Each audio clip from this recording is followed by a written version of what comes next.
Hola, j'espère que vous allez bien. Je suis très contente aujourd'hui de vous retrouver pour une nouvelle...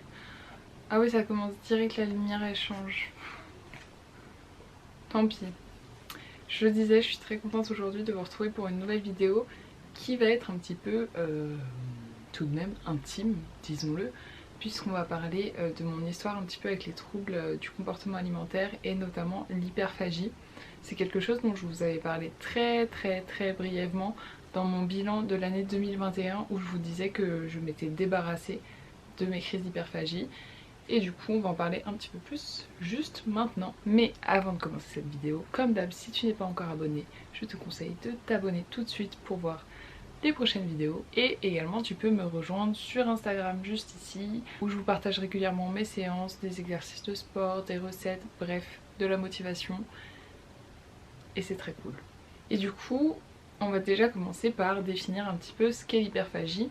Donc c'est un trouble du comportement alimentaire qui est assez méconnu en fait, puisqu'on parle beaucoup d'anorexie, on parle beaucoup de boulimie, on parle beaucoup moins d'hyperphagie, alors que c'est le trouble du comportement alimentaire le plus fréquent. Et du coup en fait une personne hyperphagique, elle va faire des crises où elle va littéralement engloutir énormément de nourriture sans faim et sans plaisir. Et là vous vous dites oui bah ça arrive à tout le monde de taper un paquet de gâteaux. Non, c'est pas taper un paquet de gâteaux, c'est pas une fringale, c'est au-delà de ça, vraiment c'est une perte de contrôle totale, c'est-à-dire que votre cerveau il vrille et vous ne contrôlez plus du tout ce que vous faites, ce que vous mangez. C'est un état très particulier. Et je peux vous dire par exemple, moi, vous le savez, je ne mange plus de viande maintenant depuis 5 ans je crois. Et en fait, lors de mes crises d'hyperphagie, ça m'est arrivé de manger genre des steaks hachés, enfin, vraiment des trucs que je n'aime pas, d'accord. C'est pas quelque chose, quand je mange, je me dis c'est bon, au contraire, j'aime pas ça. Et en fait, ça m'est arrivé d'en manger parce que juste, tu manges tout ce que tu as sous la main. J'ai vraiment envie que vous compreniez un peu cette nuance qui est bien plus qu'une nuance au final, de ok là tu manges un petit gâteau et t'arrives plus à t'arrêter, tu manges le paquet et là tu fais une crise d'hyperphagie, parce qu'en fait c'est hyper différent. Et je comprends que ce soit hyper compliqué à comprendre pour les personnes qui n'ont jamais vécu ça, puisque on se dit bah oui mais c'est dans ta tête, si tu te dis que tu veux arrêter, t'arrêtes. Franchement non, c'est hyper compliqué et je vous dis, c'est vraiment un état particulier où juste t'engouffres. Et le seul moyen que tu t'arrêtes, c'est soit il n'y a plus de nourriture, et encore, puisque moi ça m'est arrivé déjà de ressortir acheter des trucs, bref, voilà. Ou deux, tu sais que là t'es au plus mal et généralement c'est ce qui te fait arrêter parce que tu commences à être malade un peu, à avoir envie de vomir, à être vraiment pas bien quoi. Donc voilà, il n'y a pas du tout une histoire de satiété, il n'y a pas du tout une histoire de satisfaction alimentaire. Il n'y a rien de tout ça qui vous fait arrêter une crise. Et vous vous en doutez, à la fin d'une crise d'hyperphagie, il y a un sentiment de culpabilité qui est monstrueux, puisque au final, tu finis ta crise et là tu te dis waouh, qu'est-ce qui m'est arrivé? Comment j'ai pu manger toutes ces quantités d'un coup? Généralement, ça se fait aussi très vite. Généralement, on mange très vite et on est seul. Et on se dit, et c'est à la fin qu'on se dit waouh, j'ai mangé tout ça. Et du coup il y a un énorme sentiment de culpabilité, ce qui est en fait juste un cercle vicieux puisqu'il te pousse à recommencer plus tard une nouvelle crise. Et donc vous allez me dire, en fait ça ressemble un petit peu à la boulimie, et en effet, puisque la boulimie, pour ceux qui ne savent pas, c'est pareil, c'est des grosses crises et des grosses ingurgitations de nourriture, mais derrière il y a une compensation, c'est-à-dire soit la boulimie vomitive, donc les personnes se vomissent ou se font vomir à la fin de la crise, soit du sport à base, soit une consommation de laxatifs pour compenser, bref, il y a une compensation derrière. Alors que la personne hyperphagique ne va pas compenser tous ces aliments ingérés, et du coup ça va généralement se traduire par une prise de poids, puisque vous avez un excès calorique qui est tel lors de crise qu'au bout d'un moment ça s'accumule et forcément bah, vous finissez par prendre du poids. une nouvelle fois, comme je vous l'ai dit, les crises d'hyperphagie généralement ça se fait quand on est seul, puisque les hyperphagiques se cachent énormément, et c'est aussi je pense pour ça que c'est un trouble qui est assez méconnu puisqu'on n'en parle pas ou peu. Personnellement j'ai jamais fait de crise alors qu'il y avait quelqu'un à côté de moi, et je pense que ça arrivait à personne ou à très peu de personnes. J'ai toujours fait des crises quand j'étais seule, et d'ailleurs c'était un facteur on va dire qui déclenchait mes crises, le fait d'être seule.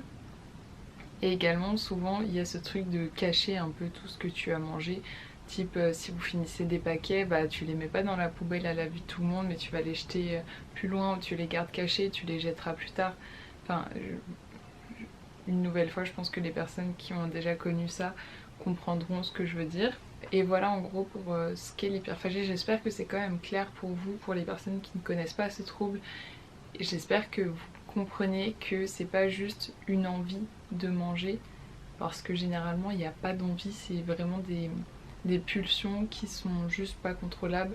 Votre cerveau, enfin en fait votre corps il va au frigo comme ça, ta ta ta ta ta ta ta, et vous avez même pas le temps de capter ce qui se passe, que vous avez déjà englouti je ne sais combien de paquets de gâteaux, de fromage, de trucs.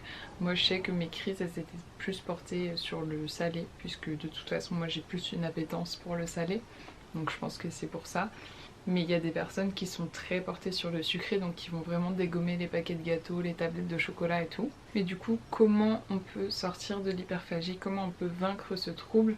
Déjà, il faut savoir que c'est possible de sortir de l'hyperphagie. Des fois quand on est pris dans tout ce tourbillon et dans ce cercle vicieux comme je vous disais, ça peut paraître genre impossible de sortir de ça, mais c'est possible, d'accord? Moi ça fait aujourd'hui plus de 2 ans que j'ai pas fait de crise, donc victoire, c'est possible, vous pouvez vous en sortir. Et selon moi déjà la première étape pour sortir de l'hyperphagie c'est de prendre conscience de ce trouble, puisque et de mettre un peu des mots dessus, parce que des fois on peut se dire oui bon bah justement on peut confondre ça un peu avec des fringales, et bah, ça tout le monde en a hein, des moments où vous tapez plus de gâteaux que raisonnable entre guillemets, ou des choses comme ça, mais en fait il faut vraiment une nouvelle fois faire la différence et vous rendre compte si là c'est une crise d'hyperphagie ou si c'est une fringale. Il faut savoir que pour diagnostiquer l'hyperphagie c'est pas une crise et c'est fini, ça c'est pas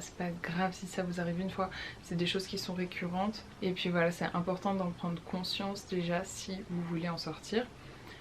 Je pense que c'est également important en vrai d'en parler à des personnes de confiance, des personnes qui peuvent vous comprendre. C'est pas évident à trouver puisque une nouvelle fois c'est un trouble qui est assez peu connu et peu compris, mais si vous arrivez à trouver des personnes soit qui ont vécu la même chose, soit qui connaissent ce trouble, vraiment parlez-en avec elles, et c'est ok si vous avez des troubles du comportement alimentaire, c'est pas grave, c'est important d'en parler et ça vous aidera sûrement.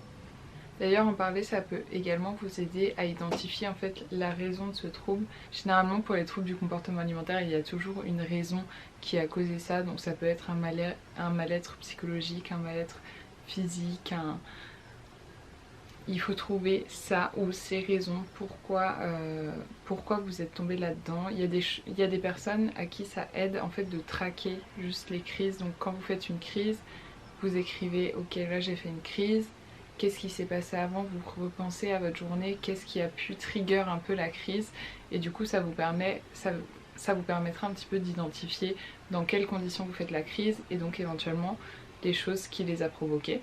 Et moi en fait une chose qui m'a vraiment aidée c'est de manger.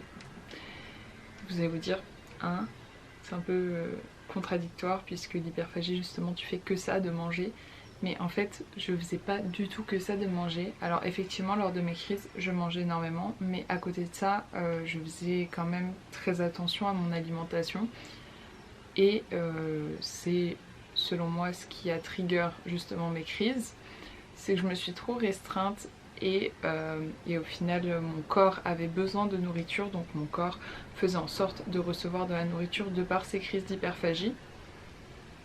Il n'y avait pas que ça hein, qui trigger, mais il n'y avait pas que ça qui amenait mes crises, mais en grosse partie je pense que c'était ça.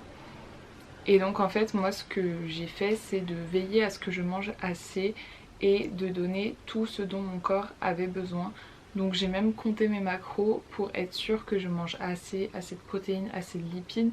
Et en fait ça m'a beaucoup aidé à me nourrir assez. Et en fait une fois que vous vous nourrissez assez, moi c'est juste passé puisque mon corps il n'avait pas besoin d'aller dans ces excès de nourriture et d'aller chercher des calories à n'en plus finir, puisque juste quotidiennement j'en donnais à mon corps, mais également j'avais des plaisirs en fait toute la journée, tous les jours dans mon alimentation. Je mangeais assez, mais je mangeais des choses qui me faisaient plaisir en plus de ça. Et donc au final, j'avais plus besoin, entre guillemets, de faire ces crises d'hyperphagie pour avoir mon ratio d'aliments plaisir, mon ratio de calories, bref. C'est juste que une fois que j'avais trouvé mon équilibre à moi dans ma vie, l'hyperphagie elle est juste partie comme ça puisque c'est bon, mon corps n'en avait plus besoin, mon mental n'en avait plus besoin et c'était fini. Donc je pense que je ne le répéterai jamais assez, mais vraiment manger assez. Tout votre corps vous le rendra, que ce soit votre mental, que ce soit votre physique, que ce soit votre santé hormonale, bref, vraiment tout votre corps vous le rendra. Et manger plus, ça ne veut pas dire prendre du poids, parce que je peux vous dire que lorsque je faisais mes crises d'hyperphagie, une nouvelle fois c'était une période où je faisais quand même très attention à mon alimentation à côté de ça. Et pourtant bah, c'était des périodes où j'ai pu prendre du poids, puisque j'ai eu des périodes où je faisais vraiment beaucoup de crises d'hyperphagie. Et bah là forcément au bout d'un moment vous emmagasinez tellement de calories que vous prenez du poids. Et une nouvelle fois c'est un cercle vicieux parce que du coup vous voyez prendre du poids, donc vous allez vous restreindre au niveau des calories pour perdre un peu de poids. Et non en fait, parce que votre corps c'est tout le contraire de ce qu'il a besoin. Donc mangez assez, mangez, faites-vous plaisir au quotidien et ça vous évitera je pense déjà pas mal de crises. Si vous avez besoin évidemment, mais allez voir un psychologue. Vous le savez, mais souvent la psychothérapie ça peut beaucoup aider. Et puis voilà, dirigez-vous vers une personne de confiance. D'ailleurs, si jamais vous avez besoin d'échanger, de parler un petit peu et que vous n'avez personne, je suis disponible, n'hésitez pas à m'envoyer un message si vous avez besoin qu'on discute. Également pour rappel, je suis coach sportive, donc si vous avez besoin que je vous accompagne un petit peu dans vos objectifs, je serai très contente de pouvoir vous accompagner sur ce point là, puisque c'est quelque chose qui me tient vraiment à cœur, que tout le monde puisse s'épanouir dans son alimentation et retrouver une alimentation et une relation saine surtout avec son alimentation. Et puis voilà, j'espère que j'ai pas parlé trop vite, j'ai l'impression d'avoir parlé vite. J'espère que ça aurait été clair. J'espère que ça pourra aider quelques personnes. Et sachez que si vous n'êtes pas une personne hyperphagique, juste faites attention à votre entourage et aux signaux qui peuvent être un petit peu... et aux signaux qui peuvent vous envoyer, parce que peut-être que dans votre entourage, sans que vous le sachiez, il y a des personnes qui font des crises d'hyperphagie courantes. Moi je pense que personne n'était au courant que je faisais des crises. C'est compliqué à comprendre, mais si vous êtes tombé sur cette vidéo, j'espère que ça aurait pu vous aider à comprendre et éventuellement à comprendre vos proches qui passent par là. C'est pas évident, c'est pas un choix d'ingurgiter tout ça. Et tendez-leur la main, aidez-les. Bref. Voilà, j'espère vraiment que cette vidéo aura été claire. J'espère vous avoir aidé et si c'est le cas, n'hésitez pas à mettre un petit pouce en l'air. Et puis moi je vous dis à la semaine prochaine.